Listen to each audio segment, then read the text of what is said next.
I'm Jose Reckless, living in Lansdowne.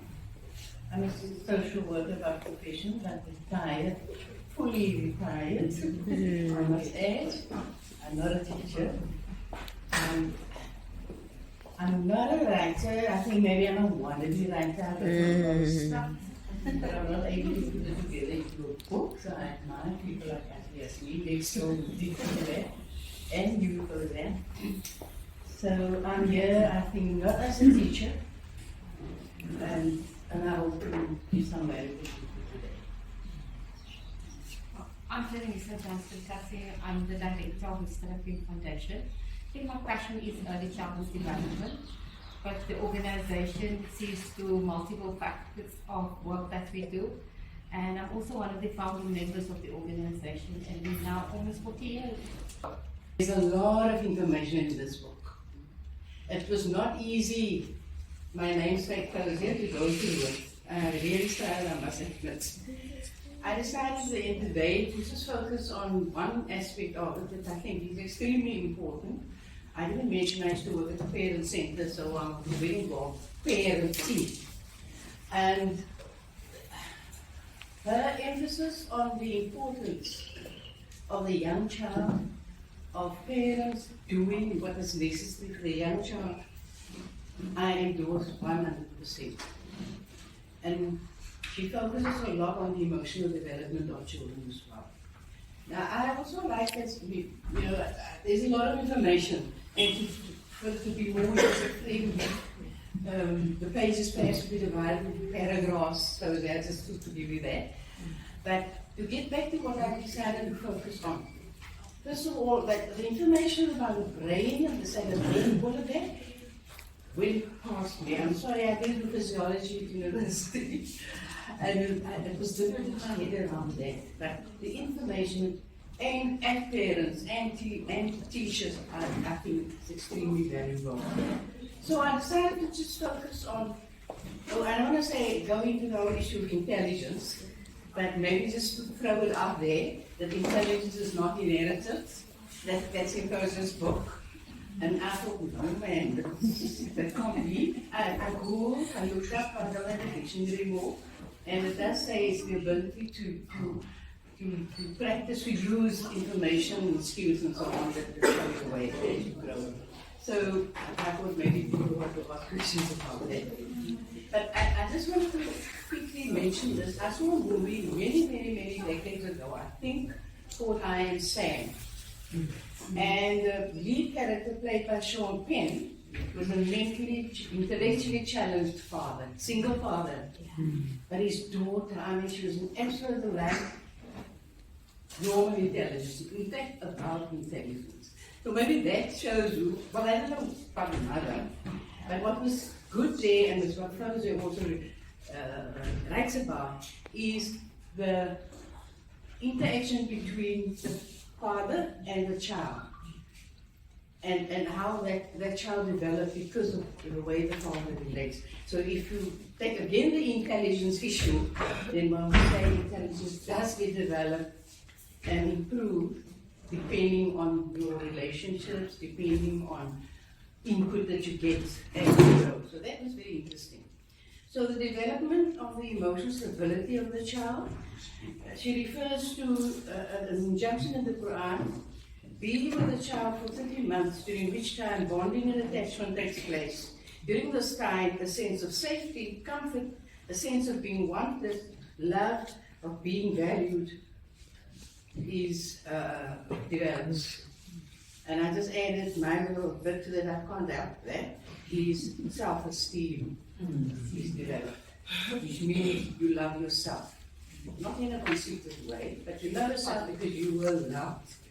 And then the issue of attachment also comes up, which you also brings in, very important. And in that injunction also it implies attachment. And if the attachment isn't healthy between the mother and the child, or between the child, that child can have difficulty in relating. So the teacher will find a child in the class, for example, that has problems in relating. So those early years are extremely important, and I'm really thankful to you for focusing on that. And then the last point perhaps, and then I'm just going to throw something in, which is perhaps controversial, and you did warn me that there may be something controversial in here. I don't understand what it is. 1 minute. Because you write in your final concluding remarks on page 107.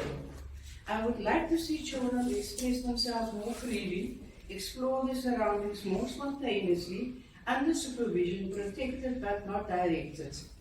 And earlier on in the book you refer to, the title is From the Kitchen to the School, right? Earlier in the book you refer to how much of what the child learns is in tending in the kitchen and at home. I think this is like really basic.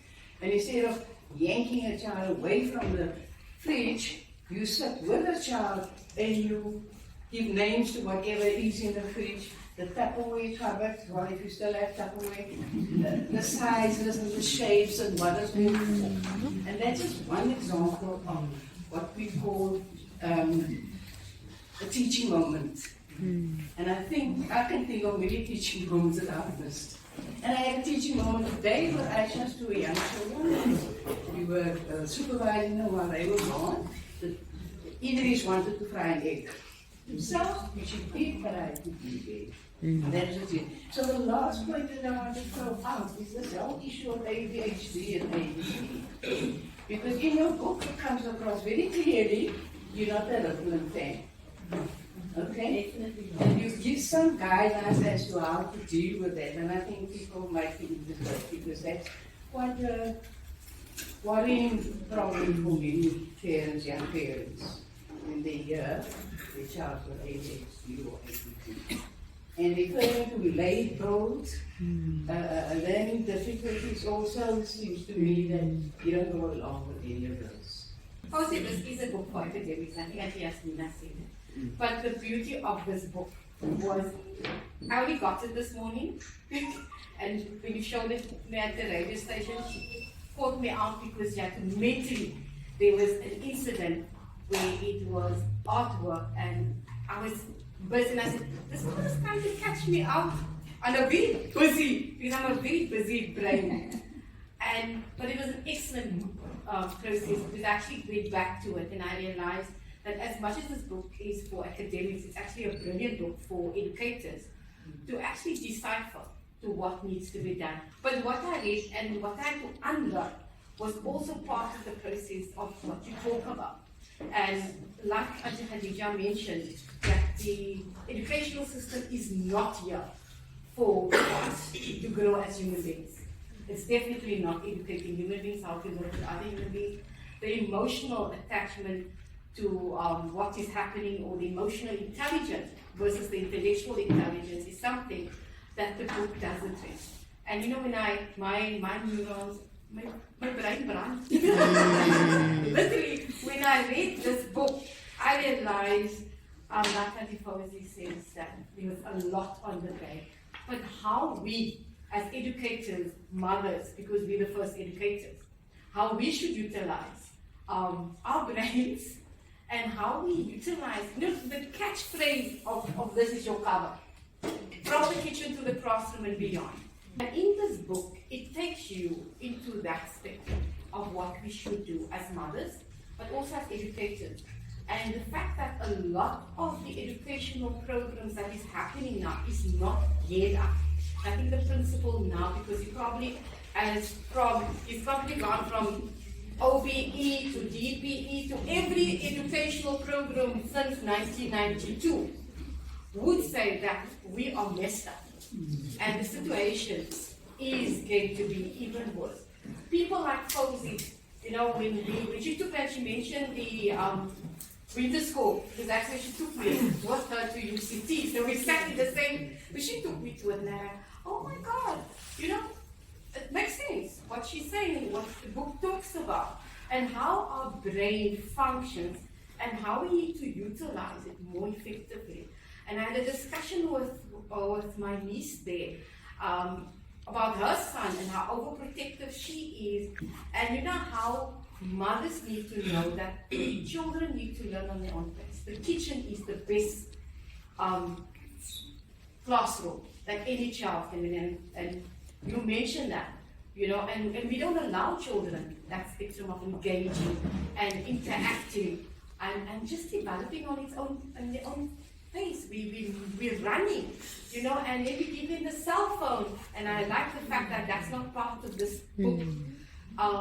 We need to address so many things, and you should be part of the Faculty of Education for the future of South African education. The book has to be modified probably for you and I, but this is a book for academics, and I can only say, read the book. It is emotionally, it deals with a lot of things, but it also unlearned and learned. And I think that's what I got from you. And I just want you, because it ties in with what you are saying, the editor's note right at the back. Yeah. You want to read that to the people, the editor's note at the back? Okay. The editor's note says a comprehensive, easy to follow guide for students at any level. This book brings to light the many aspects of education which in most current educational environments are unfortunately still seen as too progressive. The future of education lies in freedom of discovery, practical participation from a very young age, and thinking outside the box. The methods and explanation on these pages craft a clear path towards a bright future for our children. I haven't read that because I'm so I excited. know. But it's so true. But that's something at times, that was what you were saying, and I'm glad. And you know, when you mentioned the boner and you mentioned how many times our parents and educators, particularly in the early childhood development, how they create that negative aspect and how that foundation, if you talk about the laying of the foundation, the cement, we don't do that. We destroy that. We destroy the foundation. We destroy. So no pillars can be filled. And early childhood development and mothers are relay that foundation. We must make sure that it's strong enough to carry any pillar for 10-story buildings that can go up there. And that is the duty. I see many of the mothers here, you know, that is the duty of mothers who's on our lap. Human beings are taught.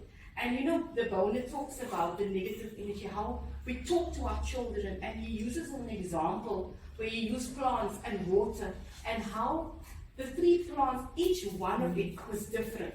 And even the water, the crystallization in that water. So when you brought that in the book, I'm like, oh, like, you know, this is really something that needs to be taken further. Because, you know, you use the kinders is so rot. You know, and it's that negativeness that parents and grandparents and aunts use, because I see that in my environment. You know, don't use that. Why can't we expel positivity, beauty, so that our children grow up with that environment? I think my time is So now we're going back again. So now your next session is over. If I'm continue, then you can go again. Oh, I'm not just. So if you're looking at those particular aspects, how we can bring about positivity within our children, and tell our children that no matter what level, no comparison, you are better than, you know, Fauzi, you done well, but God, Fauzi, I do bad. You know? And that aspect of mothers, where we compare children, and you know, the tone of voice we use with our children, and you know, and I think you mentioned those, you know, the fear that we instill in our children, but we're not promoting a positive impact in our children. They always have to compare with someone else that is better, but never how beautiful I am and how good I am. I've done well in something, maybe I'm bad in something else, but why can't we expose the beauty of and the good that I've done? Because I'm good in something that you know. So, I mean, we grew up 11 children in our household, all of us different. All of us took things differently. And I think the importance of children is that as mothers, we need to define the role in a very positive way, but also need to, academically or not, use this book, because it is from the kitchen to the classroom and beyond. And this book actually deals with that.